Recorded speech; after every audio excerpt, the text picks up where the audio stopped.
Hola amigos, soy Manuel Ávila y esto es Espiritualidad y Ciencia.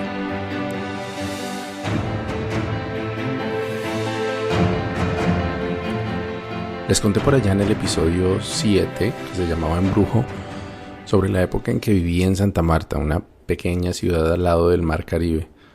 Fueron casi 7 años de muchas experiencias agradables y otras un poco difíciles. Y entre estas últimas estuvo mi despertar a la sangrienta realidad de mi país, cuando tuve que presenciar muchos hechos violentos relacionados con esa absurda guerra entre izquierda y derecha, narcotráfico y en algunos casos también violencia común que hemos tenido que soportar los colombianos. Recuerdo que cuando empecé a escuchar de estos eventos, de los cuales no se sabía prácticamente nada en la capital del país, tal vez para mantener esa ilusión de un paraíso turístico, un remanso de paz en la costa colombiana. Al principio pensé que eran como eventos extraordinarios, pero poco a poco descubrí que la violencia en Colombia era un monstruo de muchas cabezas, sin una sola causa discernible ni una solución a la vista. Reflexionando sobre ese tema con mis compañeros de oficina de esa época, les decía que la imagen que los habitantes del interior del país teníamos de Santa Marta era de un lugar tranquilo y seguro. Uno de mis compañeros me dijo: y eso no es nada, mi hermano, la cosa antes era peor. Todavía me acuerdo cuando los Cárdenas y los Valdeblanques se agarraban a plomo en pleno centro de la ciudad. Le pregunté quiénes eran esos tales Cárdenas y Valdeblanques y me respondió que se trataba de 2 familias de guajiros que se habían radicado en Santa Marta en los años de la bonanza marimbera, como se llamó a ese periodo de tiempo a principios de los años 70, cuando la Sierra Nevada de Santa Marta se convirtió en uno de los más importantes productores mundiales de marihuana. Pues no recabé más sobre esa historia en ese momento, pero con el tiempo escuché otras personas hablando sobre esa tal guerra de esas 2 familias, así que mi curiosidad acerca de ese tema se hizo mucho mayor. Creo que fue el papá de mi primera esposa quien me contó más detalles al respecto. Nadie sabe a ciencia cierta cómo empezó la rivalidad entre las 2 familias que además tenían un cierto parentesco entre sí. Algunos dicen que fue porque Hilario Valdeblanques no acompañó a su primo José Antonio Cárdenas a matar a un comandante de policía en el departamento de La Guajira. Otros dicen que Cárdenas mató a Valdeblanques por el amor de Rebeca Brito, que era una bella mujer que pretendían los dos. Pero el libro Crónica de una vendetta, que dejo el link en la página del autor Samario Álvaro Cotes, dice que todo comenzó porque Roberto, hermano de Toño, del famoso José Antonio Cárdenas, dejó plantada en el altar de una iglesia en Dibuya, en La Guajira, a una joven de la familia Valdeblanques. Un tema de deshonor. Un hermano de la dama deshonrada le hizo el reclamo a Toño Cárdenas. La discusión se agravó, se acaloró y como los guajiros son famosos por portar armas cotidianamente, pues terminaron batiéndose a tiros y en medio del enfrentamiento perdió la vida el miembro de la familia Valdeblanques. Los ahora doblemente agraviados Valdeblanques juraron en ese momento vengar la muerte y la deshonra de la que habían sido víctimas, y con esto dieron inicio a una sangrienta venganza, de la cual se dice que resultaron alrededor de 100 muertos a lo largo de 11 años. El primer muerto de los Cárdenas fue Emiro, que era hermano mayor de Toño, pero no sería el último. En esos 11 años que duró esta vendetta absurda murieron todos los varones de la familia Cárdenas, 12 miembros de la familia Valdeblanques y 60 de sus hombres, de los que trabajaban para ellos. Hay quienes dicen que tanto el traslado de La Guajira a Santa Marta como el ingreso de la familia Cárdenas en el negocio de la marihuana fueron motivados por este inicio de una guerra contra la familia Valdeblanques. Los Cárdenas sentían que tenían que apertrecharse en un territorio que no conocieran también sus enemigos, que no fuera en La Guajira, y buscar todos los recursos económicos posibles, así sea con negocios ilegales, para financiar su guerra. Pero ¿por qué harían una cosa así?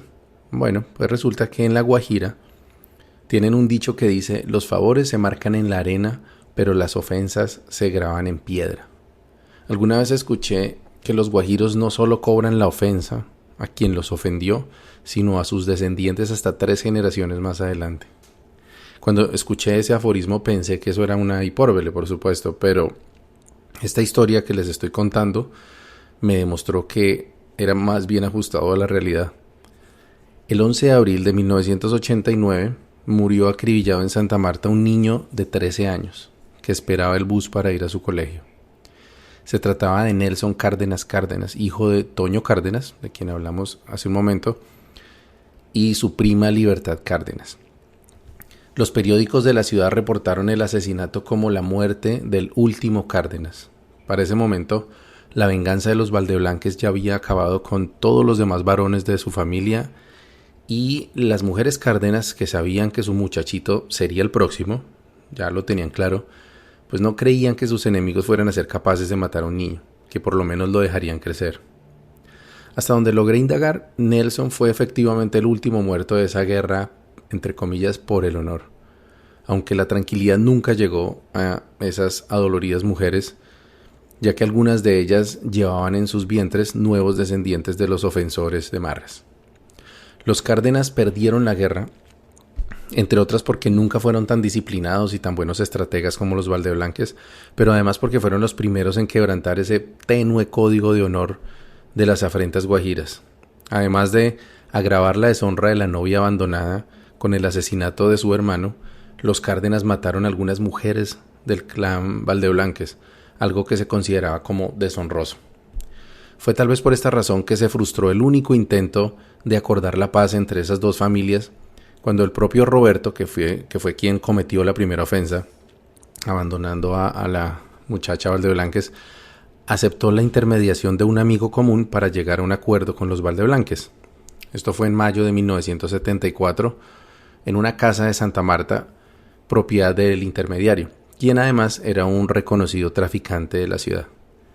A ese encuentro llegaron Roberto Cárdenas, con un primo hermano suyo, y se sabe que no alcanzaron a mediar palabra con los delegados de la otra familia, ya que apenas llegaron al lugar, los Valdeblanques abrieron fuego contra ellos. Roberto murió ahí, pero su primo logró escapar con vida, y se convirtió en una víctima más, al poco tiempo de ese intento de diálogo frustrado. Es decir, lo mataron un poco más adelante, creo que unas semanas más tarde. Luego vendría el primer contraataque de los Cárdenas, que fue 3 meses después del funeral de Roberto, cuando unos de los hermanos Cárdenas, junto con unos amigos, masacraron a 2 integrantes de la familia Valdeblanques cuando se paseaban por una importante avenida del centro de Santa Marta. Y, como se pueden imaginar, la respuesta de los Valdeblanques no se hizo esperar, y ese mismo día planearon un ataque con 12 hombres que duró 45 minutos de disparos, y no solamente de revólveres y pistolas, sino armas ya de largo alcance en esa zona donde vivían los Cárdenas.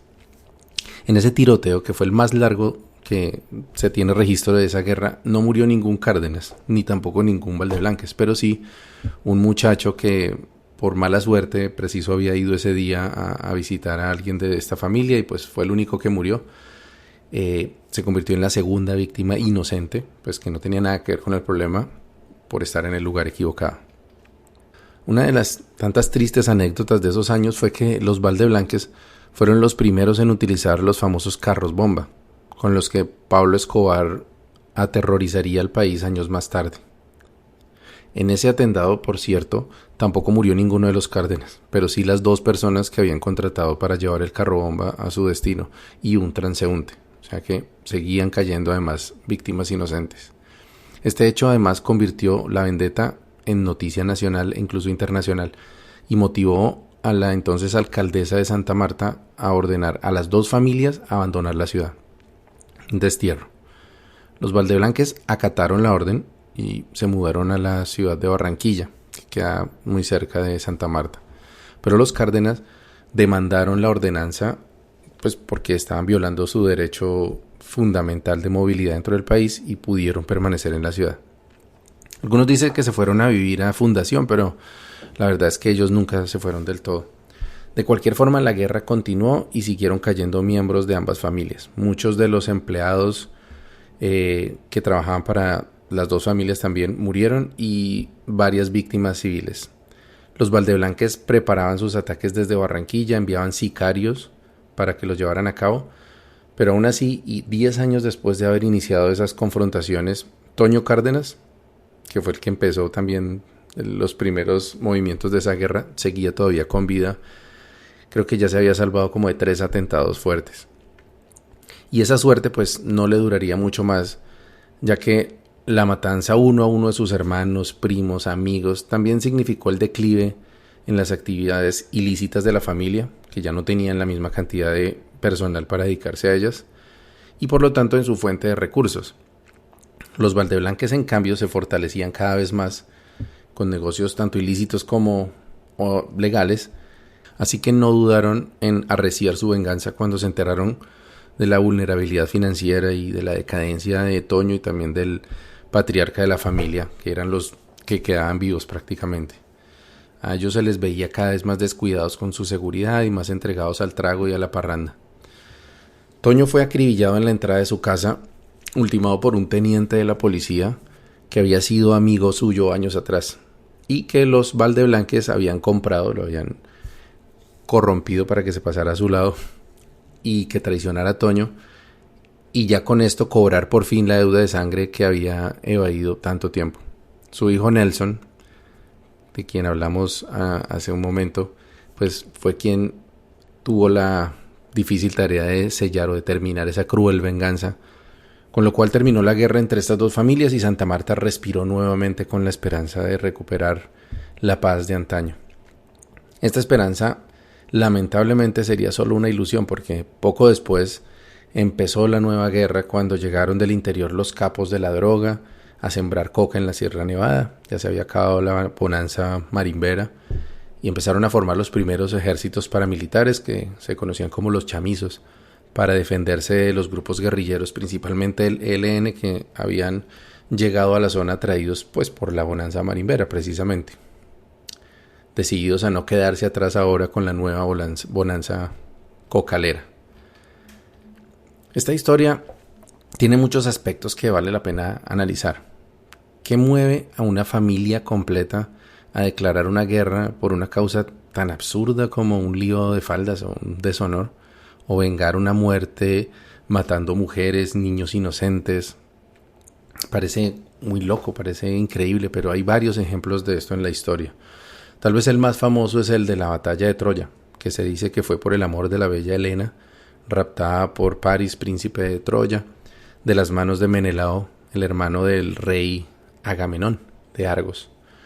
También se han registrado vendetas similares en casi todas las mafias del mundo: la camorra siciliana, las 5 familias de la mafia de Nueva York o los narcos modernos colombianos y mexicanos.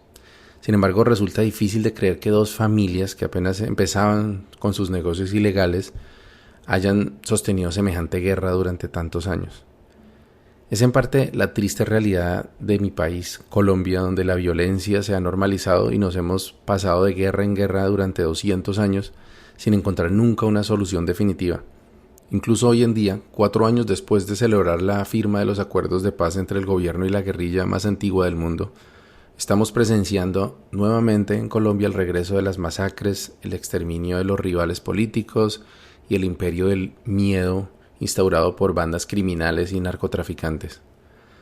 Pero es en parte también la triste realidad de la humanidad, que a pesar de haber avanzado en casi todos los aspectos de la vida, tecnología, educación, reducción de la pobreza, esperanza de vida y prosperidad, parece perdida en cuanto al más fundamental de las necesidades humanas, la tranquilidad interior. Desde mi punto de vista, después de haber pasado por algún episodio de depresión hace muchos años y más recientemente uno de ansiedad, el logro más importante que podemos llegar como seres humanos es del equilibrio emocional, la paz interior. Esto suena un poco cliché, pero si has vivido alguna experiencia de alteración de tu salud mental, incluso si es leve como el estrés, la soledad, la tristeza frecuente, sabes que en esos momentos uno ni siquiera aspira a ser feliz, ni siquiera aspira uno a la alegría, sino simplemente a la posibilidad de no sentir dolor, de no sufrir. De pronto estarás pensando que aspirar a algo tan mundano como la tranquilidad, que pensamos que es algo como cotidiano, y no en algo más sublime como aspirar a la felicidad, pues es como poco ambicioso. O incluso puede que sientas que ya tienes tranquilidad en tu vida, pero que te hace falta alcanzar la felicidad. Eso que te llevaría como a hacer un esfuerzo adicional, especialmente lo que requiere este camino de la iniciación. Bueno, pues entonces habría que empezar por definir qué es la felicidad. Igual que todos los otros términos que he tratado de definir aquí, la felicidad no es un concepto universal que tenga una sola definición. Así que podemos empezar con lo que dice el diccionario, que es estado de grata satisfacción espiritual y física. El problema es que si nos apegamos a esta definición, querría decir que las personas que sufren de alguna discapacidad o una enfermedad no podrían ser felices. Pues cada persona tiene su propia idea de lo que es la felicidad. Para muchos es un estado de conciencia en el que se siente regocijo, alegría o gozo. Para otros puede ser una serie de circunstancias internas y externas ideales, por ejemplo, tener salud, dinero, amor, un propósito, etc. Bueno, mis queridos amigos, la espiritualidad no nos brinda un camino para encontrar ninguno de esos tipos de felicidad, porque casi siempre las expectativas que creamos sobre lo que nos haría felices o se quedan cortas o tienen el efecto contrario. ¿Cuántas personas no persiguen esos sueños que supuestamente les darán la anhelada felicidad y cuando los cumplen se siguen sintiendo igual de vacíos que antes, o incluso peor, porque esa felicidad que buscaban se convierte ahora en una jaula de oro de la que no pueden salir por ser leales con tantos años de desear que llegara? Por ese motivo, lo que la espiritualidad nos ofrece no es la felicidad, sino la paz, la armonía de la mente. La felicidad puede ser diferente para cada persona, pero la paz, ese sí es un concepto universal, porque la armonía o el equilibrio se puede definir por oposición como la ausencia de sufrimiento. La historia que les conté sobre esta guerra entre los Cárdenas y los Valdeblanques refleja de una forma dramática lo que es el sufrimiento y los efectos que causa. Sé que una situación así es algo, afortunadamente, muy inusual, pero como veremos en un momento, nos demuestra con mucha claridad el drama que en niveles diferentes vivimos los seres humanos. Creo que estarás de acuerdo con que toda la sangre que se derramó por una simple ofensa personal es algo monstruoso e injustificable, y probablemente todos los que participaron en esa guerra habrían estado de acuerdo si hubiesen sabido el desenlace final, que iban a ser 11 años de miedo, muerte y sufrimiento. Lo que sucede es que las grandes tragedias de la humanidad rara vez inician con una gran explosión. Lo que generalmente ocurre es que los problemas van escalando poquito a poquito hasta que se salen de control y llegan a un punto sin retorno. Esto nos ha pasado o nos pasará a casi todos los seres humanos de una u otra forma en diferentes aspectos de nuestras vidas. Ser despedido de un trabajo, una relación sentimental que se convierte en una relación tóxica, una pelea de vecinos que termina con demandas y amenazas, padres e hijos o hermanos que no se vuelven a hablar, vidas que terminan en la decadencia por el uso de las drogas, gente aparentemente exitosa que termina en una clínica psiquiátrica o en suicidio por una carga silenciosa que se convierte en una piedra demasiado pesada para cargar. Todos estos ejemplos se parecen a la historia de los Cárdenas y de los Valdeblanques, en que las cosas empiezan con algo pequeño, que no se detiene a tiempo y se convierte en una bola de nieve. El despido, por ejemplo, pudo haber comenzado con un comentario desagradable del jefe, de pronto un chiste. Muchas relaciones se van al retrete por una suposición que alguno de los dos hizo y que nunca se aclaró. Hay familias que terminan divididas por un préstamo de dinero, por ejemplo, que no se manejó con delicadeza. Con frecuencia los vicios más destructivos comienzan con un acto de rebeldía o por usar una sustancia para llenar una falta de cariño, y muchos suicidios se habrían podido evitar si la persona hubiese elegido un camino ligeramente diferente en algún punto crucial en su vida. ¿Qué hubiese pasado si los Valdeblanques hubiesen aprovechado el abandono de aquella dama en el altar para deshacerse de esa relación que con seguridad no le hubiera traído felicidad a ella? Y tal vez para alejarse de una familia que tampoco probablemente les convenía seguir frecuentando. No se sabe nada más sobre la novia abandonada, pero yo me imagino que es posible que algún tiempo más tarde haya encontrado el amor en una persona totalmente comprometida con ella. Si fue así, seguramente habrá pensado en su momento que aquel abandono fue lo mejor que le pudo pasar, o de lo contrario no habría encontrado el verdadero amor. Pero lo que sucedió con estas familias nos pasa en otros niveles a todos. Resultan más fuertes el orgullo, el miedo, la desconfianza, que la capacidad de soltar aquello que nos genera sufrimiento, pasar la página y seguir con nuestra vida. Todos los días se presentan situaciones que si no manejamos con sabiduría se pueden convertir en el primer eslabón de una pesada cadena con la que terminemos arrastrando el pasado, el dolor y el sufrimiento por el resto de nuestra vida. Pero entonces, ¿cuál es el origen del sufrimiento y cómo podemos evitar crear esas cadenas? Desde luego, puede haber muchas respuestas dependiendo de cada caso, pero después de 12 años de exploración de caminos espirituales, la respuesta más convincente que yo he encontrado personalmente proviene de una de las tradiciones espirituales más antiguas, el budismo. Es que cuenta la historia que el príncipe Siddhartha Gautama, nacido en una vida de lujos y privilegios, abandonó el palacio real para conocer el mundo y se enfrentó a la realidad de casi todos los seres humanos, de privaciones y sufrimientos, sobre todo en aquella época. En su camino conoció enfermos, ancianos, hombres santos y cadáveres también. Estos encuentros con la muerte, el sufrimiento y la trascendencia lo llevaron a renunciar a su vida en la realeza para descubrir la verdad sobre el nacimiento, la muerte y la paz de la mente. Empezó a practicar yoga con varios maestros, pero siguió su recorrido por campos y aldeas buscando diferentes técnicas para hallar esa verdad. Cuentan que por 6 años practicó una vida de ascetismo extremo. Se flagelaba, contenía la respiración hasta estar a punto del desmayo y ayunó hasta que, dicen, casi se podía sentir la columna vertebral tocándose el ombligo. Durante las alucinaciones que le producían estas torturas corporales y mentales, recordó un momento de su vida cuando era un niño y se sentó bajo la sombra de un manzano en un día soleado.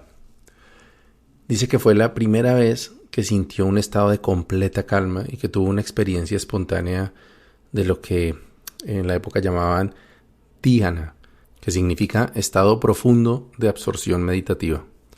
Ese recuerdo le hizo decidir que para liberarse de las limitaciones del cuerpo físico, en lugar de castigarse, iba a intentar trabajar en su propia naturaleza y practicar la pureza mental, similar a la de la niñez, para lograr así la iluminación. Cuentan que una niña que pasaba lo vio y se condolió de verlo en ese estado físico tan lamentable, así que le ofreció una taza de leche y arroz. Bueno, arroz con leche, que curiosamente es uno de los postres colombianos que más me gustan. Y pues los seguidores de Siddhartha, cuando lo vieron romper su prolongado ayuno, creyeron que se había rendido en su búsqueda y lo abandonaron. Gautama se había dado cuenta que el camino hacia el despertar era un camino medio entre los extremos de la autorrestricción que había estado practicando con su grupo de ascetas por 6 años y la autoindulgencia de la vida en la que él había nacido. Todo esto sucedió en Bodh Gaya, que es la zona en donde hoy en día queda el estado de Bihar en la India. Siddhartha Gautama se sentó debajo de un árbol de brevas y comenzó a meditar y, según algunas tradiciones, alcanzó la iluminación en un día. Otros dicen que estuvo sentado meditando por 3 días y 3 noches y aún otros que meditó por 45 días antes de iluminarse y convertirse en el Buda, que significa iluminado. Para el Buda, la iluminación consistió, aparte de esta sensación de conexión y de total calma, en una serie de conocimientos que aparecieron con claridad en su mente, no entregados por ninguna deidad, ni siquiera recibidos de ninguna parte exterior, simplemente revelados dentro de sí mismo. He de decir que algunos de estos conocimientos, como el de la reencarnación y el de las vidas pasadas, son difíciles, si no imposibles de comprobar de otra manera, y haría falta que cada quien haga un acto de fe, o bien que busque su propia iluminación y confirme si se le revelan estos conocimientos. Pero el tercer gran conocimiento que se le reveló sí que se puede poner en práctica y yo personalmente lo considero el mejor, si no el único camino para salir del sufrimiento. El conocimiento de la verdad del sufrimiento que encontró el Buda se divide en las 4 nobles verdades. La primera, la vida es sufrimiento. La segunda, las causas del sufrimiento fueron reveladas para el Buda. La tercera verdad, es posible terminar el sufrimiento. Y la cuarta verdad fue el camino para terminar ese sufrimiento. La primera revelación nos dice que la vida cotidiana, tal como la conocemos, está llena de sufrimiento. Sin embargo, la palabra original que usó el Buda era dukkha, que tiene varias connotaciones. Una es sufrimiento, pero también quiere decir insatisfacción. Y yo personalmente creo que esta última es una traducción más acertada que sufrimiento. Lo que quiere decir el budismo con que la vida es sufrimiento es que a donde quiera que vayamos, siempre nos va a perseguir un sentimiento de insatisfacción, de que hay algo que no está del todo bien, algo que falta. Yuval Noah Harari dice en su libro Sapiens que los seres humanos no estamos programados genéticamente para ser felices, sino para buscar la felicidad. Las observaciones antropológicas y filosóficas de la historia humana nos muestran que siempre estamos en una constante búsqueda de algo mejor, una mejor relación de pareja, un mejor trabajo, más dinero, mejor estado físico, más aprobación de los demás. Sin embargo, estas metas son como un espejismo que se aleja y se aleja a medida que nos acercamos a él. Esto fue lo que descubrió el iluminado. Y dice que esta insatisfacción constante y el consiguiente sufrimiento al no lograr llenar ese vacío provienen de lo que él llamaba avidya o ignorancia. ¿Ignorancia de qué? Pues ignorancia de la realidad, ignorancia de nuestra conexión con todos los demás seres humanos, de nuestra conexión con la naturaleza, con el planeta Tierra, ignorancia de la verdadera naturaleza de la mente. Esta ignorancia, según el Buda, conlleva a las dos principales causas del sufrimiento. Llegamos al centro de este episodio. Y esas causas del sufrimiento, según el Buda, son el apego y el rechazo. En el episodio número 4, la experiencia de la realidad, hablamos ya de estas dos causas de sufrimiento. Decíamos que, según el budismo, los procesos de la mente se dividen en 4 fases. Primero está la conciencia, luego aparece la percepción, luego la sensación y después la reacción. La fase de sensación o Vedāhara recibe las sensaciones de la fase anterior y decide si cada sensación, cada estímulo es agradable o desagradable. Con base en esta decisión inconsciente, la cuarta parte de la mente o Saṅkhāra reacciona. Es como el último proceso mental que se da automáticamente en nuestra mente y reacciona de una de 2 formas, o apego o rechazo. La cuna del sufrimiento es pues este proceso de Saṅkhāra, que nos lleva a reaccionar, no siempre físicamente. Las reacciones físicas pueden aparecer minutos, horas o años después, pero la reacción constante es de apego por las sensaciones agradables o rechazo por las sensaciones desagradables. Fíjate que en la tercera etapa, o Vedāhara, ocurre las cosas en un instante y desaparece. O sea, simplemente juzga, esto es agradable, qué bien, o esto es desagradable, qué mal, pero sigue su tarea con la siguiente sensación y así sucesivamente. Pero el Saṅkhāra se convierte en un demonio. En este momento no estoy utilizando la acepción religiosa de la palabra demonio, sino el significado informático. En el sistema operativo Linux o Unix, un demonio es un proceso o un pequeño programa que se ejecuta en la memoria indefinidamente y que está ahí realizando alguna tarea constantemente. Pues el apego o el rechazo no es como el Vedāhara, que desaparece instantáneamente, sino que se queda en la mente y empieza a alimentarse de nuestra conciencia. Si es apego a algo agradable, entonces el demonio del apego nos pide constantemente más de esa sensación agradable. Uy, qué rico ese postre, tengo que volver a comer de eso. O me gusta ese carro, tengo que tenerlo. O bien, me siento muy bien con esta persona, tengo que estar más tiempo con ella. El Saṅkhāra de rechazo, por otra parte, trabaja constantemente para que evitemos a toda costa esa sensación desagradable. No me gustó esta berenjena y entonces no la quiero probar nunca más. O no me sentí bien en mi primer día de trabajo, entonces creo que este trabajo ya no me va a gustar de aquí en adelante. No sé si viste la película Inception de Christopher Nolan. El protagonista decía que el parásito más resistente y más peligroso es una idea, que una vez que una idea se apodera del cerebro es casi imposible erradicarla. Bueno, de eso se tratan los Saṅkhāras, son ideas subconscientes muy simples pero muy claras. Un apego o un rechazo pueden iniciar con algo relativamente mundano, pero con el tiempo convertirse en una pesada cadena, un motivo de sufrimiento constante. Claro que estos esta forma de la mente de generar apegos y rechazos también es un proceso evolutivo que hemos creado, que la naturaleza nos ha dotado para acercarnos más a las cosas que son favorables para nosotros y que nos permiten subsistir de mejor forma o alejarnos de las cosas que son un peligro. Pero precisamente ahí es donde tiene que entrar como esa capacidad de discernir, porque en cualquiera de esas circunstancias aparentemente benignas se puede empezar a formar el mal. Está como la semillita del daño. Entonces, parte de este camino de la iniciación es tener esa capacidad de identificar con una mente muy autoobservadora, muy autocrítica, en qué momento yo estoy empezando a crear un sankara que me va a devenir en un sufrimiento más adelante.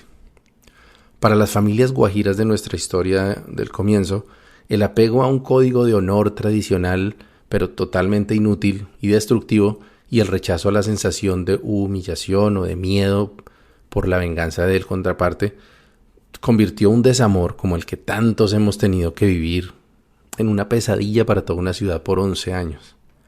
Como dije antes, el caso de los Cárdenas y los Valdeblanques parece un caso un poco extremo, algo que no nos pasaría a personas normales, pero desde mi experiencia personal puedo dar fe que en mis tomas de yagé, ceremonias y otras experiencias de vida he tenido que luchar muy duro para tratar de vencer apegos, cosas como la religión, a ciertas personas, a ciertos lugares, a proyectos, a ideas que tenía preconcebidas, creencias, hábitos. Y también he tenido que luchar contra mi rechazo a la falta de aprobación, por ejemplo, a no tener todo bajo control, a la idea de envejecer y morir, por ejemplo. Siempre detrás de cada sufrimiento hay un apego o un rechazo. Incluso si es apego a algo o a alguien que se supone que deberíamos apegarnos, por ejemplo, el honor, a una persona de nuestra familia, nuestra carrera, nuestro país, nuestras creencias, o incluso si es un rechazo a alguien o algo que se supone que debemos rechazar, la muerte, la soledad, la injusticia, el dolor. De hecho, es el rechazo al dolor el origen de una de mis frases espirituales favoritas. El dolor es inevitable. Sufrir es una elección. Mira ya en tu corazón donde está ese sufrimiento o la insatisfacción en tu vida. Vas a encontrar un apego o un rechazo. Luego imagínate simplemente soltando ese apego o aceptando eso que rechazas. Estoy casi seguro que tu reacción inmediata en ese momento va a ser: pero ¿cómo voy a soltar esto o aquello si es algo muy importante en mi vida? ¿O cómo voy a aceptar tal cosa si es algo que va en contra de mis principios o lo que soy? Esto siempre es el primer paso. No hay un solo apego o un solo rechazo que se haya convertido en sufrimiento que sea fácil de soltar. Nuestra mente siempre va a batallar para mantener el status quo, porque si hay algo que es común en todos los humanos es que no estamos dispuestos a aceptar que nuestro sufrimiento fue en vano. Preferimos seguir sufriendo antes que abrir los ojos y reconocer que todo empezó con una estupidez y que deberíamos simplemente dejar ir. Esta es la razón por la cual los padres de soldados que han muerto en guerras inútiles como la de Vietnam, Afganistán o Irak siguen votando por los mismos que enviaron a sus hijos a la muerte. Ellos no están dispuestos a aceptar bajo ninguna circunstancia que sus hijos murieron en vano. Podrían enviar incluso otro hijo a morir a la guerra antes que reconocer que el primero de sus hijos murió sin sentido. Esto fue exactamente lo que le sucedió a los Cárdenas y a los Valdeblanques, que sacrificaron decenas de vidas, sometieron a decenas de mujeres al abandono, a una vida de dolor, asesinaron civiles, mujeres, niños, aterrorizaron a una ciudad antes de soltar el rencor, aceptar haberse equivocado y seguir adelante. La buena noticia es que el Buda también encontró que es posible detener el sufrimiento y dejó un camino, propuso un camino para hacerlo. No es un camino fácil, pero vale la pena recorrerlo.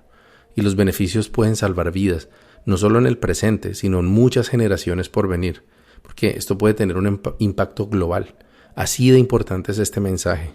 Pero lo vamos a ver en detalle en el próximo episodio de Espiritualidad y Ciencia. Por lo tanto, me despido, buen camino y buena brisa.